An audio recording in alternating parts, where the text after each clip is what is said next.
Last time, on Snoozefest, I mean Powerless, a plot-hook child showed up to give the characters instructions, and they met up with Andy and Jax, who also fell in love in the woods, I guess. Everyone went to the edge of the woods for a big battle. Thank goodness they all arrived at the same time, or that would have been really awkward. Jax got stabbed, and we didn't care, but Kai fixed it, so it really meant nothing. And then this trial was over. Paeyden hung out with Kit, who seemed like a kind and reasonable person. So of course, he's not the desirable one. Paeyden decided that she cares about the rebels now, so she went to their hideout and found them. They explained that her dad was totally their leader and instantly let her join. They also explained that bombing the palace was an accident, actually. Paeyden is 1000% all in for the rebellion all of a sudden, and then she had a pointless, sexy archery contest with Kai. And we're walking. Hello, you know what I'm going to say. We had more audio issues. Chapter 37 was a complete loss. My audio program crashed right at the end of chapter 37, so it lost all of the data. So anyway, people have told me that my camera's audio isn't really as bad as they had been complaining about before. I keep getting mixed reviews about whether my camera's audio is so horrible that people can't stand to listen to it, or actually fairly tolerable. Either way, you're going to be listening to it. So enjoy. Hello, and welcome back to a cheeky quick chapter today. Probably just one, real fast. We're making progress over halfway through the book, and there's supposed to be, more trials, and, when? Can we have those, please? There's too much. All of these young authors, I say young, I mean inexperienced authors, these authors starting out lately that we've been reading, have been just trying to take on too much with an early book. Like, having the rebellion plus the trials, I don't think it's working. They're not balancing well, at least in the form that this book is in. Could it be edited to balance better? Yes, I think so. It's not beyond hope that these two things could balance, but right now they are extremely out of balance. Anyway, we are back with Paeyden at chapter 37. I need to not read you all of the awkward sentences, and I haven't been, but every now and then I just run into one where I have to read it several times, and it never makes sense. So she and Lenny are walking through the garden. She's in her gorgeous red dress, and it says, "I tried to stifle a snort as I looked down at my gown that matches the deep roses lining the stone path." The deep roses. Not deep red roses, not deep crimson roses. The roses are deep, somehow. Think about, what does that mean, actually? Think about what that means. An editor should have caught that one, I feel personally. Unless deep roses mean something that I just don't know. I don't know enough about plants, maybe? The second ball, we have to have multiple balls. We gotta have our pretty princess dress up mixed in here, obviously. The second one is happening in the gardens. Also, what do the gardens look like? How big are these gardens? We are never going to find out. We're just gonna be told that the gardens can accommodate, anything that this author thinks needs to be in them. Oh good, this ball chapter is really long. And I bet you it's gonna be so full of substance and plot, and not just more dancing and more flirting. Can the rebels also blow up the garden? Just for me? Oh, I thought we could have had a hint of gay. She's dancing with Kit, and then someone cuts in, and it's Blair wanting to dance with Kit. And when Blair said, "Can I cut in?" I got all excited because I thought maybe Blair wanted to dance with our girl, but we cannot have that. This girl is heterosexual, okay? No non-heteros can star in these books. And of course, we hate Blair, so Kit is pleading with his eyes, please don't make me go with that awful girl. Because the author just decides that some of these characters need to just be awful. Oh, that's what I was gonna do. I was gonna give this unhinged bullies, because the character of Ace went from just a bully. He's kind of haughty. His main character trait is he's a snooty snoot. But all of a sudden, he's just laughing maniacally in the last battle that they had with him, and gone full supervillain. So I think he gets unhinged bullies. Lately, I've kind of been wondering if this might be some part of purity culture, because I've been thinking about characters like Blair, who we are supposed to hate, and we are made to hate, and the author goes out of their way to make us hate them because they pursue the boys. Blair pursues Kit and Kai, whereas Paeyden, just by virtue of who she is, the boys come to her. It's this idea that girls are never supposed to pursue anything. You're supposed to sit quietly and wait and just be your little old snarky self, and the boys will come to you. Boys will be throwing themselves at your feet if you just wait quietly for the boys to come. If you show any interest in boys and pursuing them, you are awful. You are the worst kind of person. Like, you might as well just throw yourself directly into the garbage. And I really, really hate that message. Like, it is so toxic for men and women. Like, how many men have said, I wish girls would approach me? And you know why girls aren't approaching is because we are taught over and over again that we're just supposed to wait quietly for men to throw themselves at us. And books like this follow that same fantasy of the worthy girl who deserves the men is the one who doesn't do anything to get the men, and the unworthy girl who we should hate and who doesn't deserve any men is the one who actively pursues them. She bumps into someone who's, of course, like the sturdiest human being ever. She might as well have bumped into a stone pillar, but she knows who it is because she smells pine. This man is a human car air freshener. She's not doing anything to halt from. She bumped into him, he spilled his wine, everybody around them is laughing, but she's just standing there, and yet at the same time it says, I halt, holding my breath. She is not moving at all. There's nothing to halt from. She's not even talking. I know some people say the conversation halted, which I don't personally like, but like, it's not the end of the world if people use that. She is doing nothing, and she still halts. I snatch a handkerchief from one of the long tables. You mean you snatch a napkin? Because handkerchief is kind of different. If you're wondering if this is just more of that obnoxious flirty bantering that we have been getting for this entire book, like, we get it. We understand that they like each other and they like to flirty banter. Please do anything else. I mean, I understand that this is primarily a romance book with a Hunger Games t-shirt on, but like, there are other things that you can do with romance besides the same flirty bantering over and over and over again. He's drunk this time, and that's supposed to be different, but it's not really. Their flirty bantering is the same, but he's just a bit more smiley. It tilts my head up. Everybody loves the good, head tilt. The girlies are screaming. But then it says, fingers dancing along my jaw. So he doesn't just tilt her head up, he's also like doing this. What are his fingers doing to her jaw? Shrugging sloppily? I don't know how you shrug sloppily. This chapter, while just being yet another mind-numbing opportunity for them to banter romantically, is also giving me just a plethora of odd language choices by the author. Another one of this author's crutch words is aimlessly or idly. She likes to have characters aimlessly or idly doing things when they are not, in fact, doing that. Like he says, will you forever be a prize I am aimlessly trying to win? But he's not aimlessly trying to win her. In fact, he's very aimfully trying to win her. There's no aimlessness, and a lot of times the author will have characters standing idly in a corner when in fact that character is very engaged and paying a lot of attention. So they are not standing idly. They are standing attentively. Like, she just likes these words and throws them in, but doesn't think about where they would actually fit. She thinks that he's so drunk right now that he's not even going to remember this conversation in the morning, which is not the vibe he's giving off. Like, yes, he's being a little goofy and a little bit more honest than usual, but he is not the I will not remember this in the morning levels of drunk.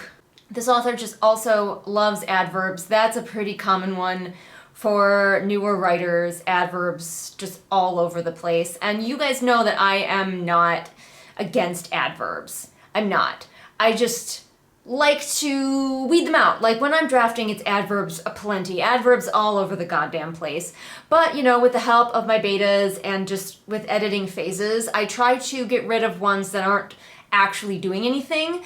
This author just has so many adverbs just littered throughout this book that do not need to be there. But, I haven't really been commenting on it because it is, the least of her problems, honestly. They switch up their location for their flirting to the dance floor. Nothing exciting is happening. This chapter is so long. Please tell me that something happens. Please let someone attack. I need death. She has, again, another almost lucid moment where she remembers how, like, egregious this man is, like, what he does for a living. But once again, at least this time, she consciously pushes it from her mind, whereas most of the time, she doesn't even do that. She just thinks about it for, like, a line, and then goes back to business as usual. I am skimming at this point because, like, this is just so bland and so much more of the same. So if anything really important is dropped somewhere in this inane flirting, I'm going to miss it. Okay, she fully acknowledges here that she knows that he would kill her if he found out what she is.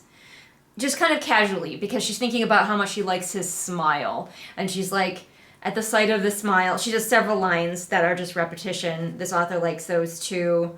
At the sight of that smile, I see a boy, once again, boy, softening it. He's not a man, he's a boy, an innocent boy. I see a boy instead of the king's deadly pawn. At the sight of that smile, I see someone who is more than a friend instead of someone who would kill me if they knew what I am. And that's as far as she's going to think about that because, like, his smile's really nice. So, like, she hasn't forgotten that what he does for a living. She just very clearly just kind of assumes that she's special, that she is never going to get found out, that he would never do that to her, and she does not care about anyone else like her. So then why is she in the rebellion? She's supposed to be so dedicated to this rebellion. We heard that she was in that chapter. She's like, finally, a cause I can call my own. But she acknowledges that Kai's job is to go after people like her, the people that she is trying to help. She acknowledges that. She hasn't forgotten that. He hasn't, like, bamboozled her and made her think that maybe he doesn't do that. She fully remembers it. Doesn't care. So which is it? Does she want to help the rebellion and people like her, or does she not care because, oh, she's safe, so no one else matters because Kai is hot? I think we heard this before, but I didn't notice. Kai's full name is Malachi. So his mom shows up, calls him Malachi, and then literally buggers off. She just, like, disappears back into the crowd. And I think the only reason that we learned that right now, that the main character learned it, is so that in some deeply tense moment when she desperately needs to get his attention, she can call him Malachi. That's my theory. Otherwise, what even was that? Also, I love that they're having this ball outside, and there's no mention, zero mention of, like, extra security or anyone being extra tense, because the last ball, as far as most of these people know, was bombed. So, like, people might just be a smidge tense. The king might have to have put up some extra security to reassure people. But no, we're not worried about that. Don't be silly, because the main character knows that it was an accidental bombing, which is silly, but okay. So everybody else is not worried about it either. They have this cute thing where he flicks her on the nose as, like, a sign of affection, and I hate it. I don't hate gestures like that in general, to be clear. In fact, I kind of like little gestures like that characters show each other affection. But these two, I hate them. I hate everything about their romance. I hate this silly little gesture where he flicks her on the nose. So the main character has a bout of what she herself classifies as hysteria. That's a loaded word. You should look up the history of the word hysteria. Because Kai is just really hot, and she, like, is mad at herself not being able to resist him. Oh, don't like that either. She's having a full-blown panic attack because Kai is too hot. Suddenly, I'm that little helpless girl again, the one with the dead dad and murdered dreams. Murdered dreams? What were your dreams? I would love for you to have dreams that could have been murdered. Are the dreams in the room with us now? Like, what were they? The one who couldn't be in large crowds or small places without panic? When? I guess that was just something that she had and recovered from before the book even started, so why do we need to know it? Why does it matter if, like, that was an arc that she had before we even got here? This girl has been nothing but extremely hyper-competent through this entire book. She has never even come close, even though there are several situations where she should have had a panic attack, to having a panic attack. She did kind of freak out with the dead person, but, like, she is fully having a panic attack right now because she likes Kai. A full panic attack right this minute because a boy is attractive. It's mostly so that he can save her and probably have to loosen her ridiculously tight corset, but he's got to sweep her away from the crowd because all of a sudden she can't be in a crowd because that's something that has ever happened before. So this author decides to introduce this element of Paeyden where she is claustrophobic and doesn't like crowds and gets freaked out in crowds in small places over halfway through the book. This was not a thing until now. The author just decided, oh, Paeyden needs to have this weakness so I can have the scenes that I want. So I'm going to say that she's actually claustrophobic and hates crowds and gets stressed out in crowds. By the way, don't mind the ferret noises in the background. They're out playing. Anyway, here's the thing. This author seems to believe that if you add a new element to your story, you cannot go back and put it in the earlier part of your story. She seems to believe that once you've reached a certain point, there's no good, like, ever going back and, like, fixing things at the beginning of your story. Because Paeyden could totally be claustrophobic and hate crowds, but it should be in the whole book. It shouldn't just occur when the author goes, oh, hey, wait a minute, I would like this to happen, so I need her to do this. Okay, well, then you have to go put it in the beginning part of your book. You know you're allowed to do that, right? Fun fact here for anybody who might not know that, but if you come up with a new idea partway through your book, you can then go back into the beginning of your book and sow the seeds of that idea so that it doesn't come the fuck out of nowhere. Yes, he does in fact loosen her corset for her. The only reason that she was wearing a corset tonight. Now that he's loosened her corset, she can go back to being grumpy with him because her dress is trying to fall off. And then we can just get back to the usual banter that we have. So thank God that scene happened. We would never know that he likes her and gets concerned about her when she's in trouble if we didn't have multiple scenes of that happening. Again, this is for the fanfic. Why is this in the book? Yep, that's the whole scene. That is the entire chapter. He just takes her back to her room, all romantical-like. Friends, in a romance, there has to still be some kind of conflict. Now, many romances use the characters getting to know each other and falling in love as one of the major conflicts. They don't like each other for whatever reason, or something external is keeping them apart. These two have neither of those things. Occasionally having the main character have a baby crisis because she likes a guy too much. She didn't have a crisis because, oh no, he's a murderer. Like, let me make that abundantly clear. She wasn't sitting there being like, oh no, I just remembered who he is, I can't like him, panic. No, he's just so hot that she had an actual panic attack. Like, scenes in a romance are not just there to be cute and fluffy and let the characters interact. Give romance writers way more credit than that, please. Romance, just because it tells a different kind of story, still tells a story, and stories need conflict. And if these two are already in a stage where they very much like each other, they are interacting all the time, nothing is keeping them apart, they are a great team, we have seen them work together multiple times, there's nothing else. There's nothing else. She's not even having an issue with the fact of what he does for a living, which would be the obvious thing, right? The obvious, if a bit cliched thing that's still keeping them from fully realizing their romance could be that he is a murderer of her people. I am going to end this here so you can stop listening to my camera's terrible audio, and I will try to figure out something else to do with the audio. It was really frustrating. Really frustrating. I apologize. I will talk to you next chapter. Hello. We are trying something new for the audio for this chapter, so hopefully that works. Using my old tablet this time instead of my old phone.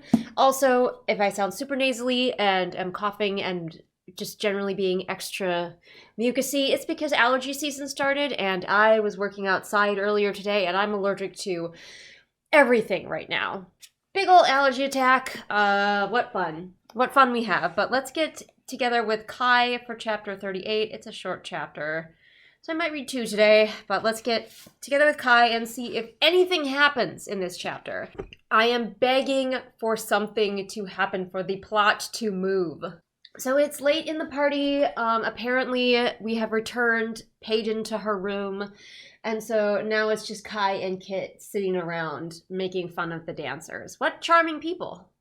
We have another sloppy shrug. We had a sloppy shrug in the last chapter, and we have a sloppy shrug in this chapter. I still don't know what a sloppy shrug is. Like, how do you shrug sloppily? They do talk a little bit about the fact that Kai is the enforcer and what his job entails. And he mentions that he doesn't kill children. He just banishes them to the wastes to die in the desert instead. That's different. that is legally distinct from him stabbing them. Because, like, if he doesn't have to look at them when they die, then he doesn't kill them. Well, thank goodness. Also, he kills adults. He's fine with that. But children is where he draws the line, apparently. And we are still supposed to feel sorry for this man because, oh, his dad makes him do it. He forces him. He forces his adult son, who is more powerful than him. Like, I get that there can be something with psychology. I get that an abuser can convince their offspring that the offspring has no power. But I think that that is a nuanced relationship that this author cannot handle, and instead is just using it as to be like, well, Kai can't help it. He's just a poor little baby. He can't help that his dad makes him go kill people. And when he gets out there, the most he can ever do about it is banish people to the desert to die instead of killing them himself. Poor little baby. And it's like, no. Like I said a while ago, I read a different book that I didn't particularly like, but one of the main elements was that the male lead character was basically in the same situation as Kai. His evil father king was forcing him to kill people, and he didn't want to, so he ran away. He left. He was like, I'm not doing this. You can't make me do this. And, like, he ran off, and he got shot with a bunch of arrows, and fell into a river, and survived, and blah, blah, blah.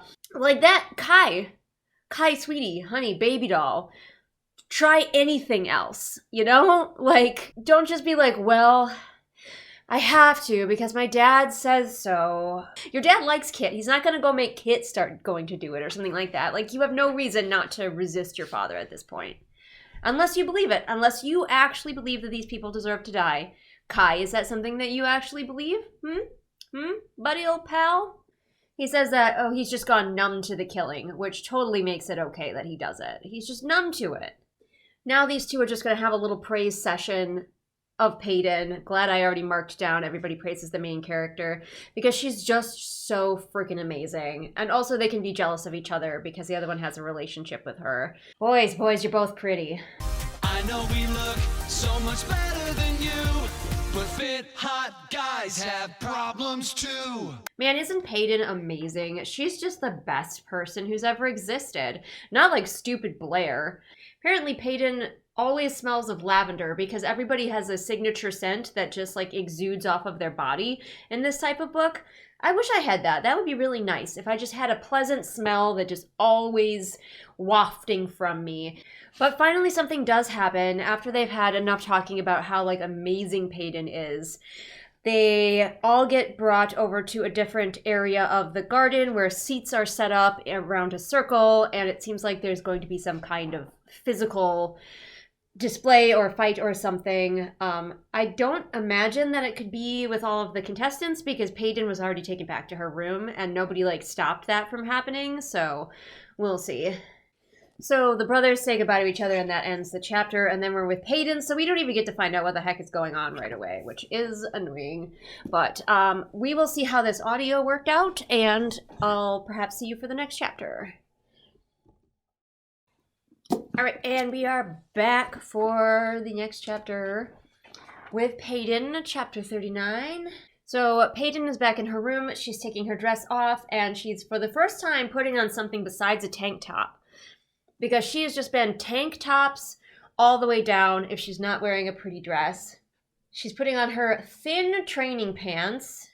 You'd think you'd want pants that were fairly sturdy for training, but never mind. And pairing them with a loose cotton shirt. Long sleeves, short sleeves, just a regular short sleeve shirt. We have no idea, but that's what she's wearing. Apparently she knows what's going on though already, because she's like, oh, I'm supposed to entertain people at the ball with a fight. So I'm gonna guess that Lenny, her buddy, showed up and just told her what was going on. And also I guess she's fine with it. For the first time since she's been in this palace, they actually tell her, don't bring your dagger. Like, you'll be provided weapons or not, or whatever, but don't bring your dagger. And I'm like, that should have been the rule this entire time, but it's fine that she's been wearing her dagger next to the king, like, frequently. These people are so trusting, and they deserve everything that they get. She says, Lenny's emotions are always on display, always written all over his features. First of all, don't tell me a character is always something unless you prove it. And we have not seen that Lenny is, like, especially expressive, any more expressive than anyone else. Like, these characters are constantly giving each other looks. Like, there's a lot of facial expressions going on. But Lenny has not been more expressive than Kai or Kit or anyone else. But also, like, he's a rebel. One would think that you would want somebody who had a better poker face to be infiltrating the palace. There's just, like, Fight Club is just happening, except for they're doing it for an audience. Apparently, they'll be randomly selected an opponent. So I'm thinking she's either going to get Blair, because Blair's the bitchy one and also a girl, or maybe Ace. I feel like Ace is probably going to go to Kai.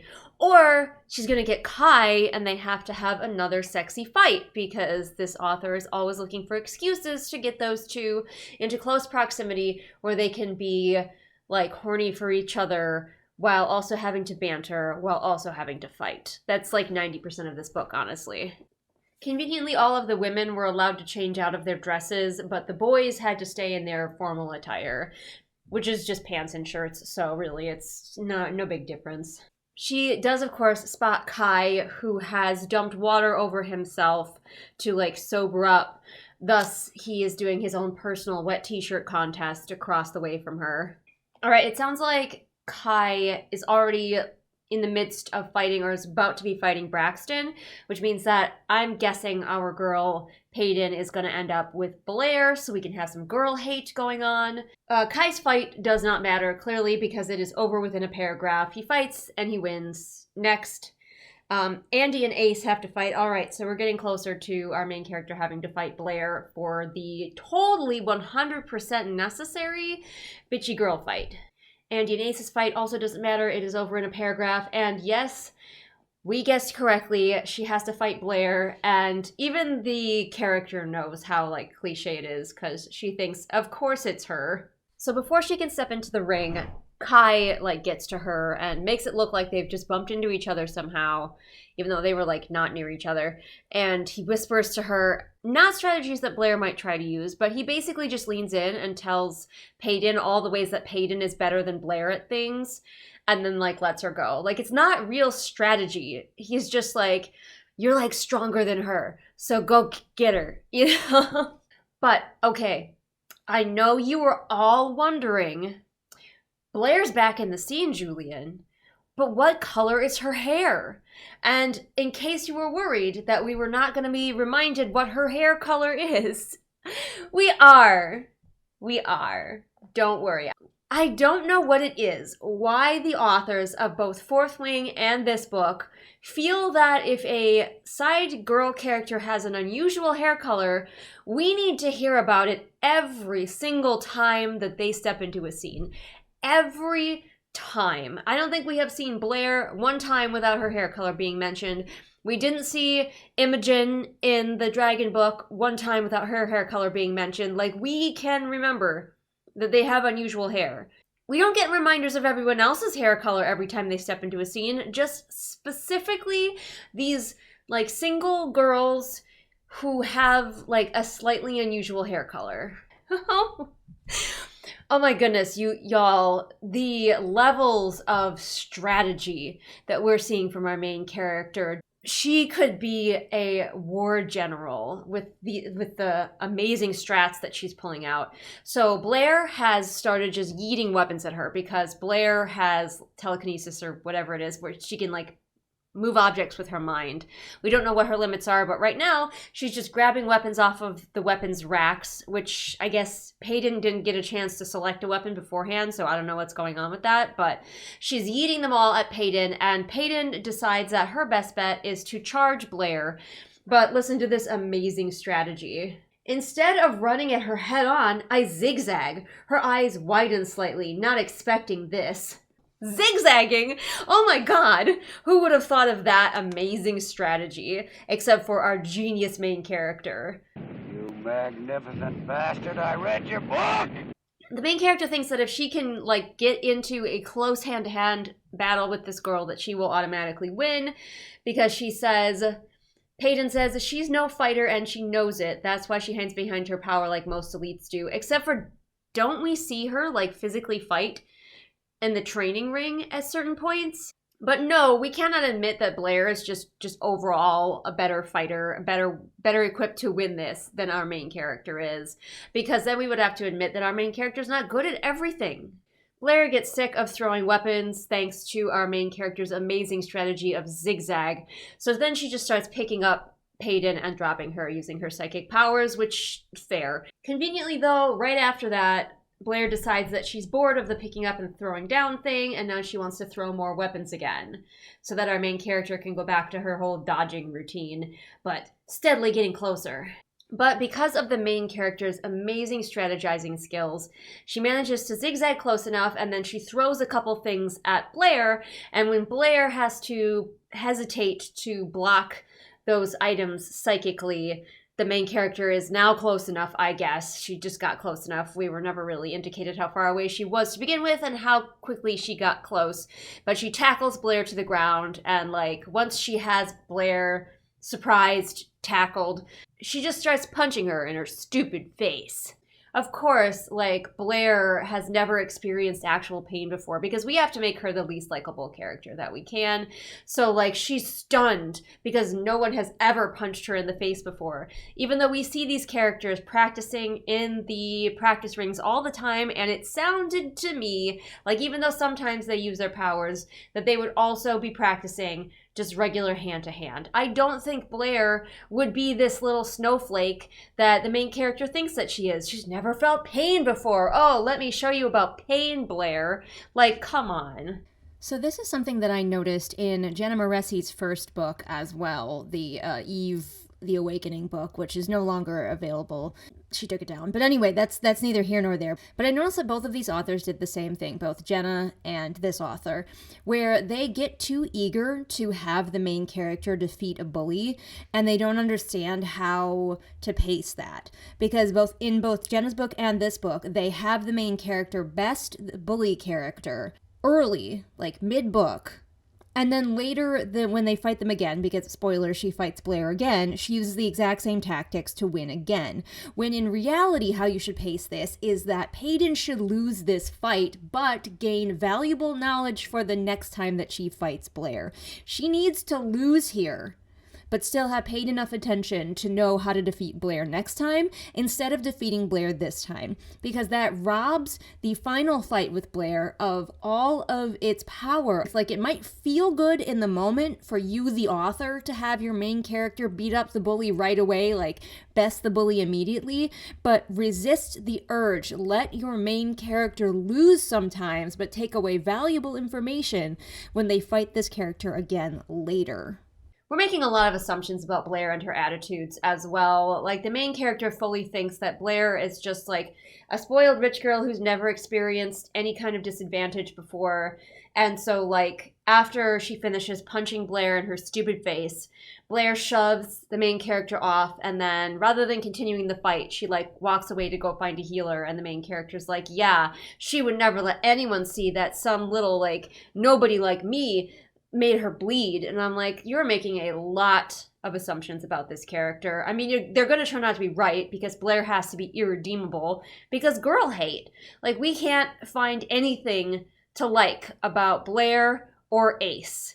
My books often have a theme of eat the rich, all right? I fully admit that that is a theme that I enjoy. But even in Adventure of Mage, where it's a pretty large theme, like, you do get to see the villain, the rich boy's point of view, and you get to see like kind of like why they are the way that they are. Like, it doesn't excuse it. They have trauma, they're making choices with their lives. Thanks to that trauma, the choices are bad. They are being bad people, making bad choices because of their trauma. And so it doesn't forgive them, it just shows you like why they might be making these choices. I'm trying to construct this well. My brain is very addled by just allergies.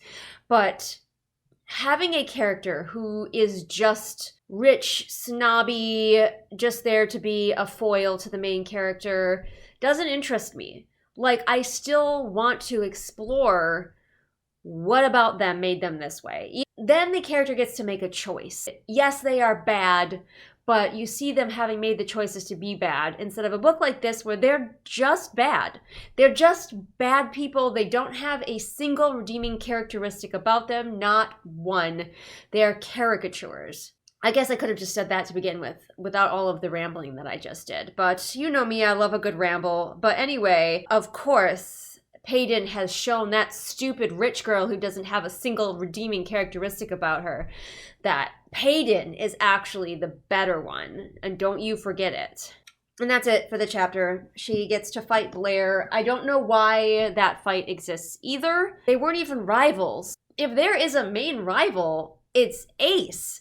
We didn't even really see Blair the entire time in the woods, so it was not setting her up to be any type of rival character. We don't even feel any catharsis of like, yeah, she beat up the bully, because Blair is barely in this. She only shows up every now and then to be a little bit like cringe because she wants to get with the boys and girls shouldn't want that. So many scenes, so many of these scenes are so friggin' pointless and definitely do not need to be in this book. Now, I know nobody wants to hear that they should cut scenes out of their book. I'm rather ruthless. I'll cut a scene if it's not serving my book, but some people don't want to do that. But here's what you can do.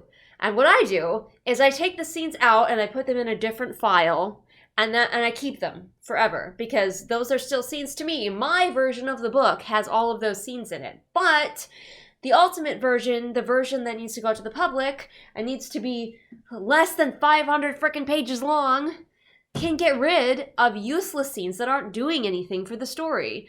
And there are so many of those in this book, and just keep accumulating. But anyway, I'm going to let you all go.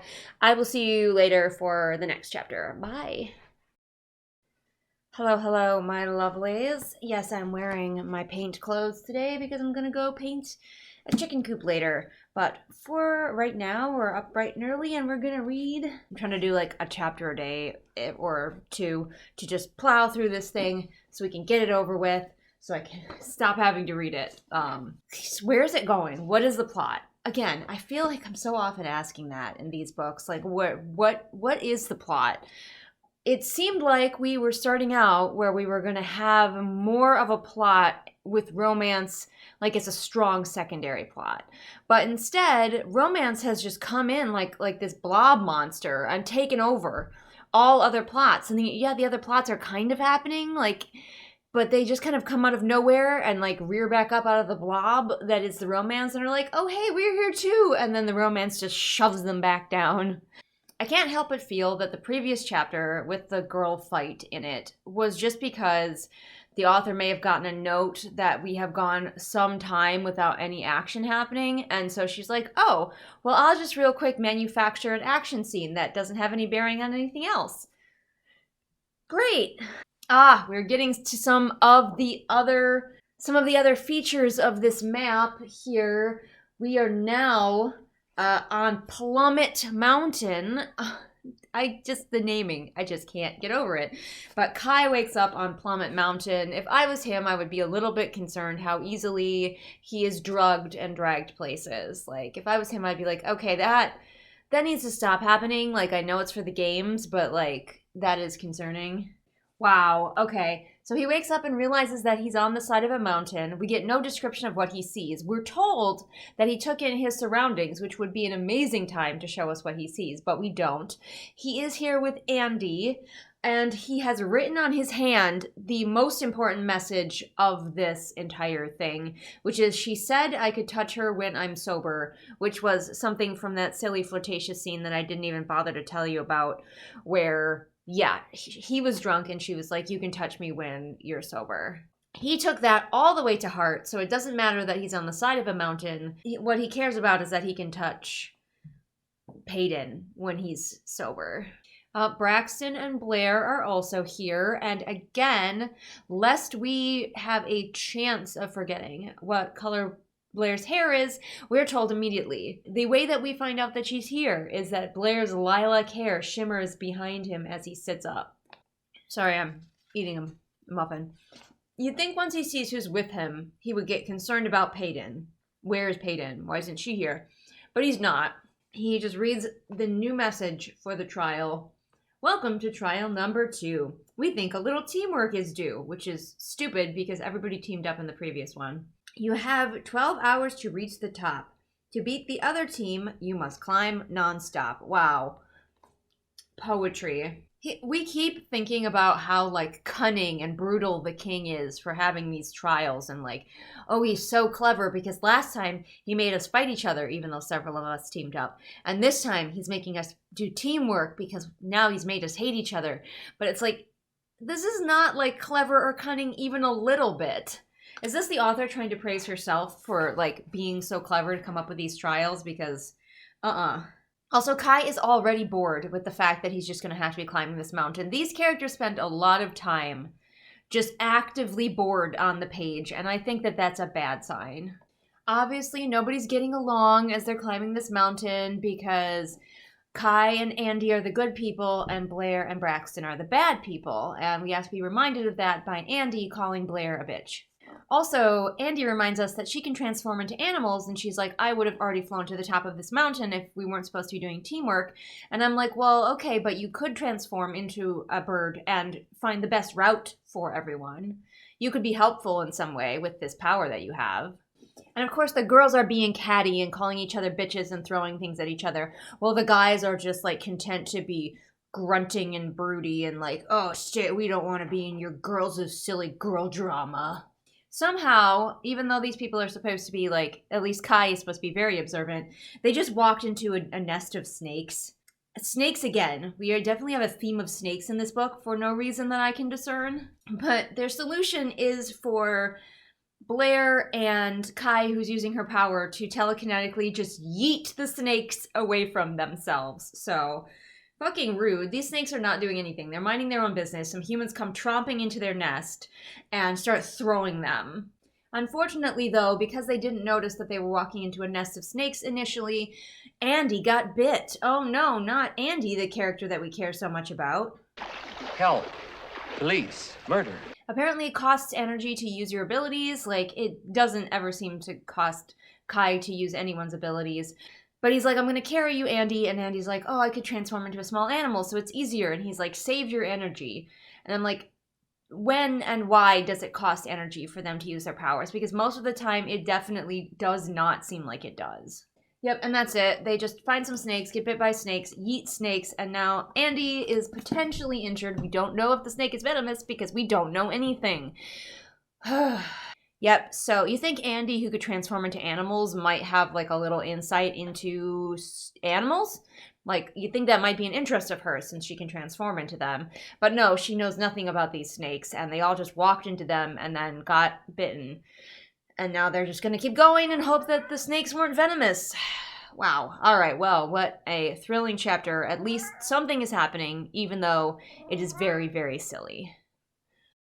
Look who's back, back, back. Back again, again. Julian's back. Tell a friend. Please do tell a friend. I could use more people watching these. Anyway, I have been trying to do everything to avoid this today. But here we are, unfortunately. I'm getting pretty far, though. Like, I'm making good progress. And I know that the videos themselves, I want them to be longer because that's what people want. They want longer videos. So I got to get as much of this done as possible. I feel like there was something else I was going to say, but now I can't remember what it is. We are back with Paeyden, chapter 41. Oh, I remember what it is. The weather outside is perfect, delightful. Wish I could be out in my bower, but now that I have a more complicated setup with a separate device for my audio, it's really hard to, like, move from this spot.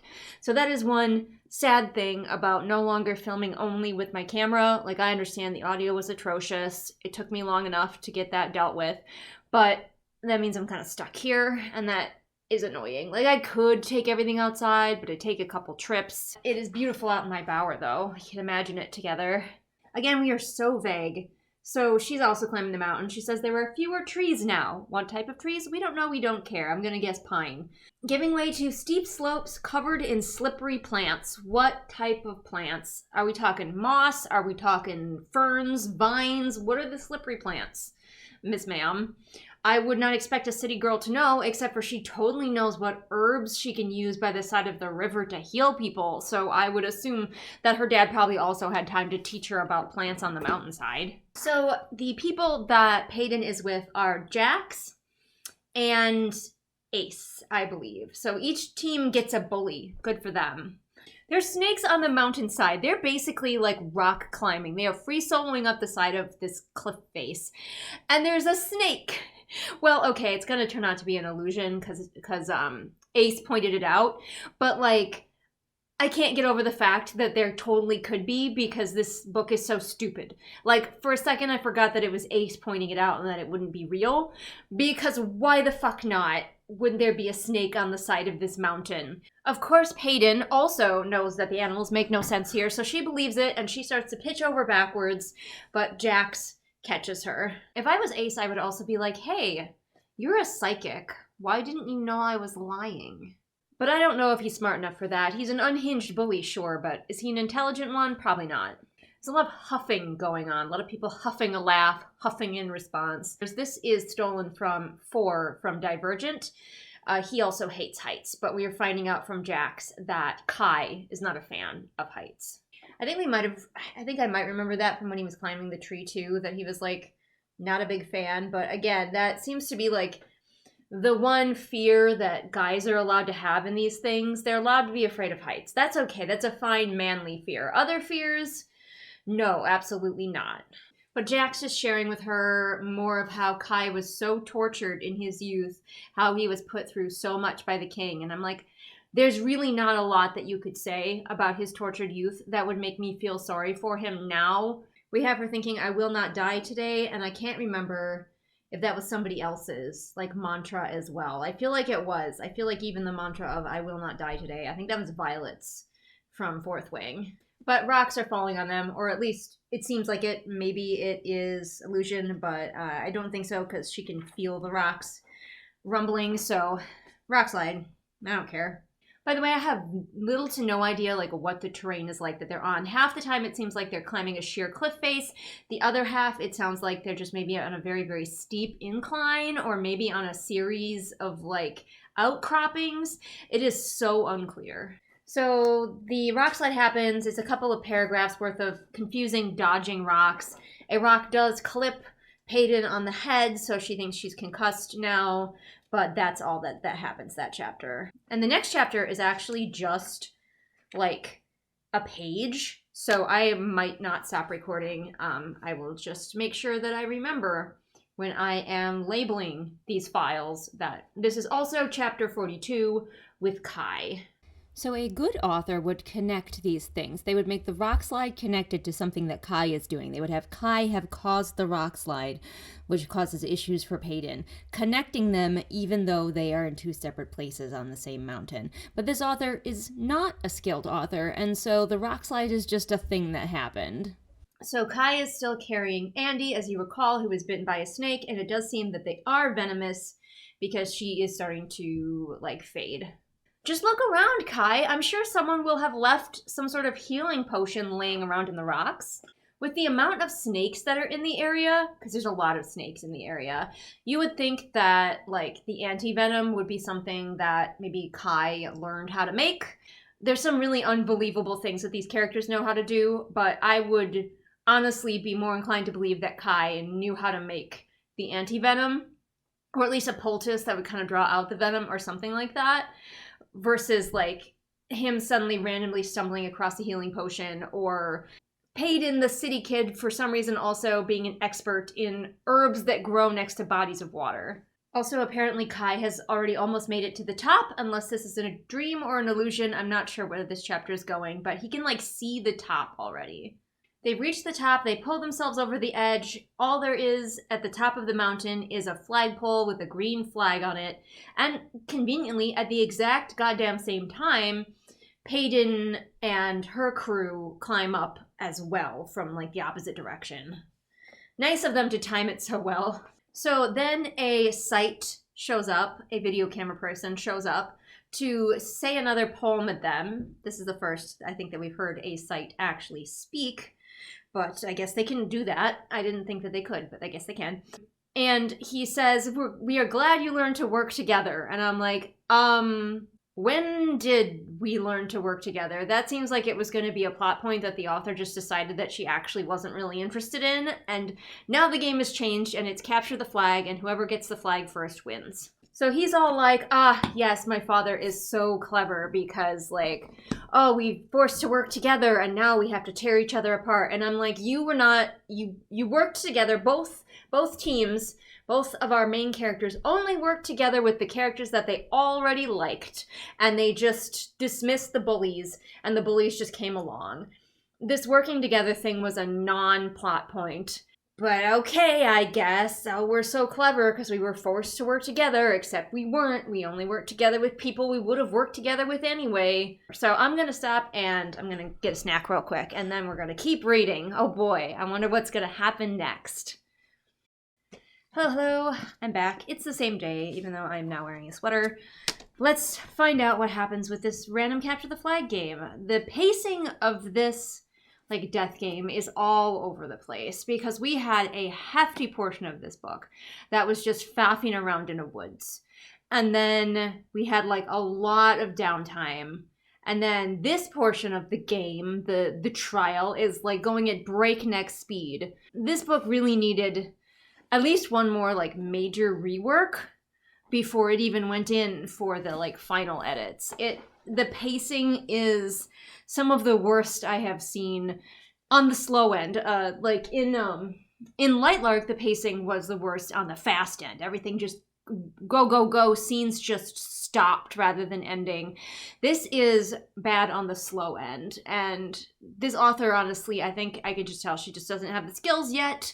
When you're starting out, you don't know how to pace a book, but this ain't it. We're back with Paeyden, chapter 43.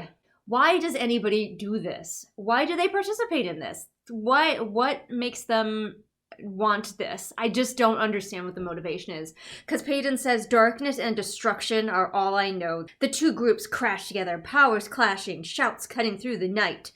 But why? You guys pretty much all like each other, except for the two bullies. Do you care about the flag? I still don't understand what even the motivation is for like most of these characters to win.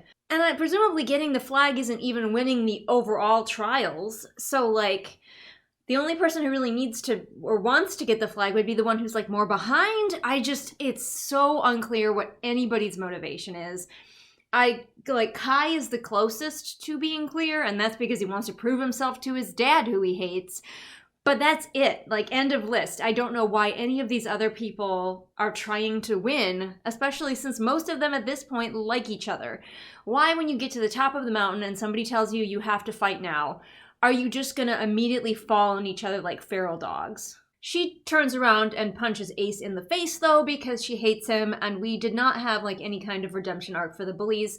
I thought maybe we were going to try for that since they were forced to work together, but that lasted 10 seconds, and now we're just punching Ace.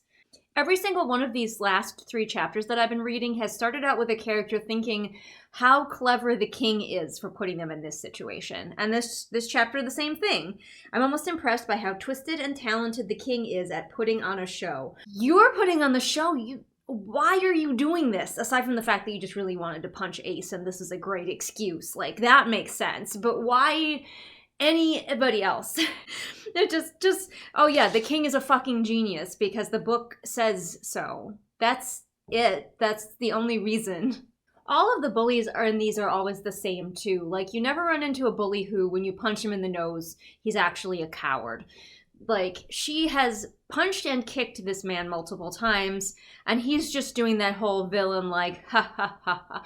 Oh, you've been waiting to do that for a while, haven't you? And then he, like, spits blood off to the side. And it's like, why are they all like this? But suddenly she's being strangled from behind because she forgot double tap is important, and she left this man conscious and upright.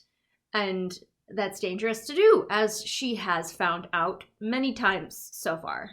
But as she's being choked out, she remembers the very important life lesson that her father taught her, that winning with brawn is not always the way to do it. She must win with brains. And I'm like, yeah, that's not some new revelation or like way that she's going to win this battle that she never has before. That was exactly the same lesson from the previous fight she had with Blair. I'll never win with powers because I don't have them, but I'll win with cleverness. Exact fucking same thing, but apparently she's going to keep learning this over and over and over again. Of course, Ace doesn't kill her from a distance like he should. He cannot help it. When she hits the ground, he stops strangling her, and he was strangling her from a distance. He has to like walk over and be like, it's such a shame that you're gonna die. Let me just like crouch over you in an extremely vulnerable position. Nothing bad will happen to me. I don't know how she does this. What does this look like? In one quick movement, I twist his arm at an odd angle, hearing the bone snap and a scream tear from his throat. She's lying on the ground. He's crouched over her. How does she bend this man's arm enough to break it from the positions that they're in? Like, I don't disbelieve that maybe that's possible. I just want to know how. But she just says that she grabs his arm and bends it, and it breaks. Because, like, I don't think the author knows how. The character just does that, okay? She breaks his arm. Stop asking stupid questions. Again, it is very convenient that nobody else wants to fight her at this time. Like, everybody else is doing something else. This author really likes to have these one-on-ones where the rest of the fight doesn't need to have attention paid to it. As long as the two characters that are fighting can fight, she doesn't care about the rest of whatever combat might be happening or not happening. Maybe nobody else is fighting and they're all just watching this. No idea, because Paeyden has the situational awareness of a goldfish, but it doesn't matter because the book just lets her not have to care about what's going on around her in the rest of the fight. Oh good, I'm glad that she's as psychotic as her boyfriend. I guess they're a good fit because she is like kneeling on him now, and she kneels on the arm that she broke, and he screams horrifically, and she's like, I never thought I'd love a scream so much. And I'm like, God damn, woman. Like, yeah, I know he's a bully and, you know, deserves to be punished, and he's an asshole, but like, oh my God. Oh, I guess she's had some kind of character growth since the last time that she fought Ace. Apparently, I have not seen it, but he tries to cast an illusion of her again, just like he did in the woods. And she's like, that won't work this time. I'm no longer afraid of myself. And I'm like, oh, that's news to me that was an arc that we were having for you. But I guess it's resolved now. You were afraid of yourself before. Sure? What? She is, however, monologuing as she, like, kneels over top of him. Again, convenient that the rest of the battle is just leaving them alone to do this. But, like, he could potentially do something if you don't just shut up and kill him. She's gonna, too. She's gonna kill him. This is the girl who was fucking traumatized by seeing somebody killed in front of her in the woods. And now she is fully prepared to bash this man's head in while making eye contact. She's about to do it when something, like, distracts her. Like, where's that arc? Where's the arc where she was, like, shaking and terrified when she saw someone die in the woods? But now she's gonna kill a man in cold blood while staring him directly in the face. But then she looks up and she sees Kai, like, covered in blood, most of it not his own. Whose is it? Doesn't matter. He was off doing something while she was fighting with Ace. Was he killing Blair? But she sees Kai standing there covered in blood, and Kai is just calmly waiting for her to murder Ace. And she's like, maybe, you know what? His life isn't mine to take. Maybe it's not. I don't need to murder him after all. Even though she was, again, may I reiterate, fully prepared to do so, no thoughts, like a paragraph ago.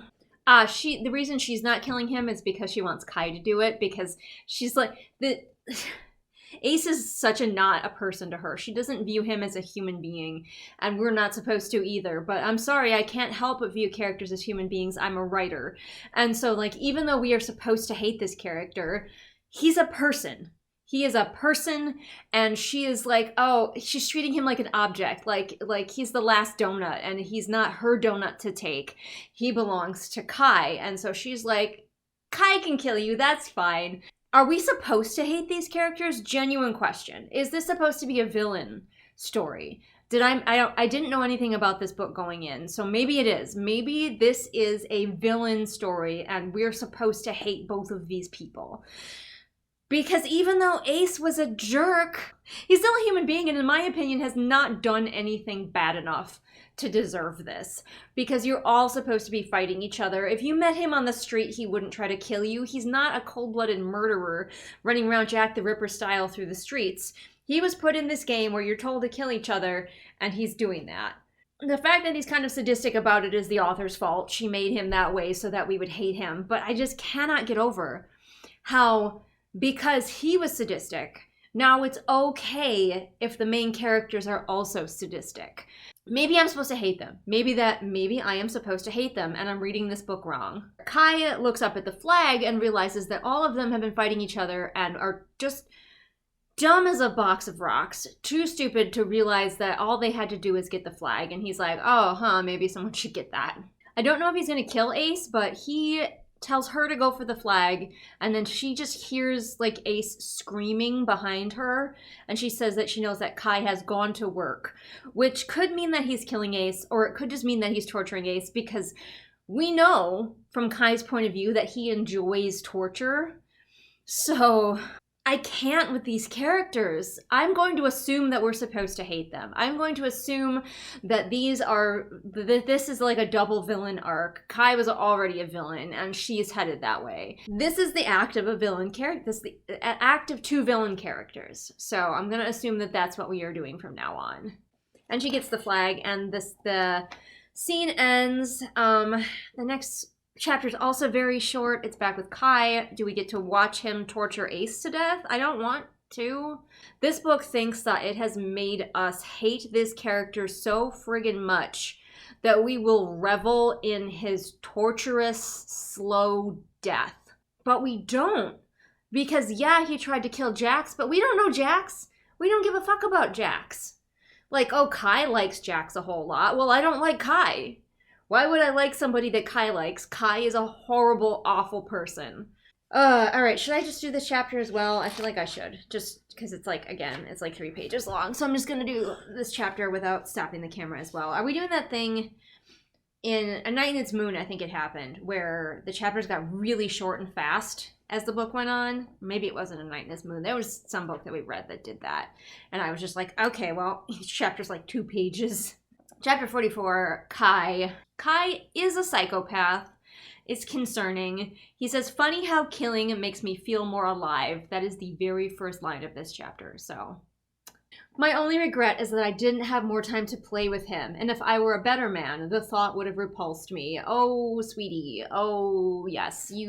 I'm glad that you have kind of taken a moment to be like, maybe that's psychotic of me, but that's okay. I'm psychotic. Ha ha ha, tee hee hee. I don't like reading from a villain's point of view if there's no hero.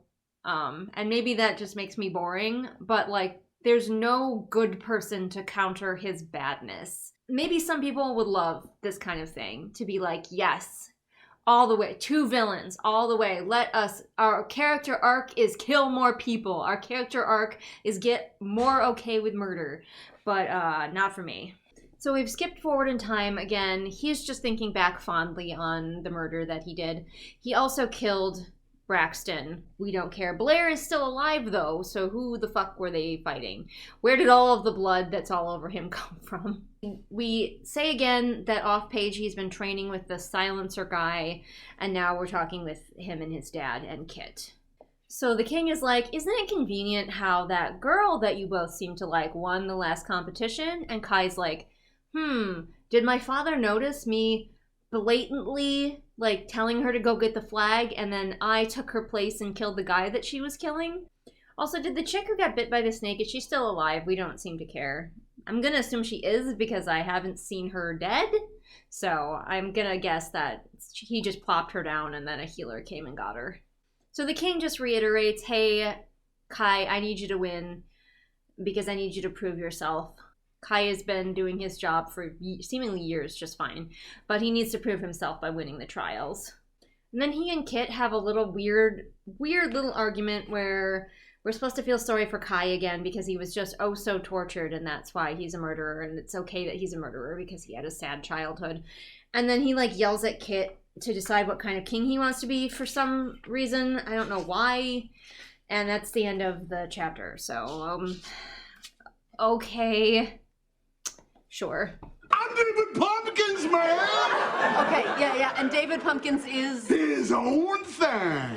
You know who else is their own thing? My patrons, like Christina, Megan, Lady Kragan, Jose, Marshy, Semidark, GK, Scout, K, Annika, Jen, Gay Tutter, Constantina, Locknanga, SB Boots, Martha Baggins, July, Bird Anonymous, Sarah, Cat, 78 kilograms of shade, Veda, Roma, Pansing Pony, Haley, Sam, Kira, Kohikaru, Mooney, Puttamancer, Kirsten, Bear, Jojo Bookish, Robin, Ursula, Caitlin, Jessica, KJ Lafone, Mufflier, Celia, Alyssa, Deborah, Afra, Melissa, Swamp Goblin Waifu, Sophia, Marween, Kit, Hidden Glade, Light Julie, Belle, Patrick, and Sophie, Callison, Shelby, Zaire, Jesper, Rennie, Scribbling Cat, Savvy, Jenny, Amanda, and Lisa. Keep being your own thing, everybody. So recently we've gotten a bunch of new patrons, and I'm super thrilled to have some newbies on board. And as usual, I offered to do a shout out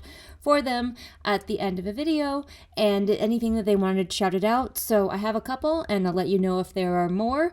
Marshy wanted to shout out the 372 pages We'll Never Get Back podcast, which sounds interesting, and I need to check it out in further detail. To do this!